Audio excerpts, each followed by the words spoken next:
আইসি তারপরে 29 টাকা নিয়ে এই ঢাকার বাড়ি নামছি 29 টাকা। 29 টাকা নিয়ে আচ্ছা, কত সালে এটা? শাল মন নাই।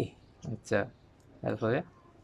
তারপরে যে আত্মীয়-স্বজনের কাছে যাইনি, হুম। আমি নিজেই চলছি। আচ্ছা, এদিকে তাকাই এখন। এই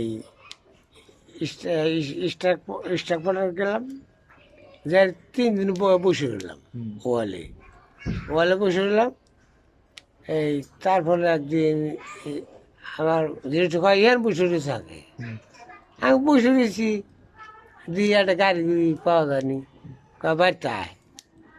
গেলাম বাড়ি, আর কয় কি আমার ভাইরা কয়েকটা গাড়ি নিতে হারে, হুম। হয় যদি গাড়ি গুজি আরে ফালা। রিস্কা? হ্যাঁ, হুম। তাহলে জোরে পড়া চলে বলুন, এই কথা শুনলাম আমি।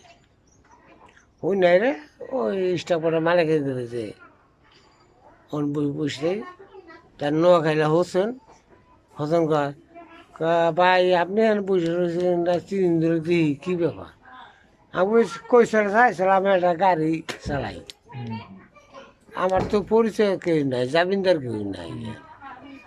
আপনি ফিমেল নিয়ে থাকেন? আমি আমি ফিমেল নিয়ে থাকি। কয় ঠিক, আপনার বাড়ি কোথায়? আমি কলাম নকবুজ থানা। নকবুজ থানা ওই কলাবন্দরে দিয়ে। কয় ঠিক আছে, আমার গাড়িটা নিয়ে যান।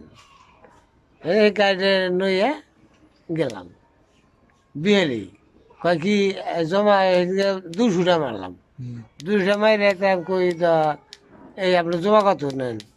কয় জমা লাগবো না, জানেন আপনি। আচ্ছা। তা চা পান খাওয়াইলাম, খাওয়াইয়ে তার হে আরো 200টা পাড়াই দিল। আচ্ছা। 200টা পাড়াই দিল, বাজার করে বাজার গেলাম। এই যে হেনতে এই যে বাড়ি এলাম। হুম। বাড়ি এসে তা কয়েক আবার এটা ঢাকার প্লেট, হুম। ঢাকা যাইবেন। আমি এই জায়গায় চালাম, নাম চালাম ঢাকা, কয় নিয়ে যান। এই ঢাকা চালান ধরলাম, চালাইয়া এই 4টা মেয়ে মানুষ করলাম। হুম। ছোট মেয়ে এই যে মেট্রিক আয়তুর পড়ালাম, হুম। এই গাড়ি চালাই। আচ্ছা। তা এই তামাক এখন খাইয়ে নিয়ে আল্লাহ এই তামাক আইছি। আপনি খালি 4টা মেয়ে, কোনো ছেলে নাই? ছেলে আসল ছেলে মারা গেছে। মারা গেছে। আচ্ছা, এখন খালি 4টা মেয়ে আছে। হুম, 4টা মেয়ে বিয়ে দিছি, এই তো। এই পর্যন্ত? হ্যাঁ আর কি।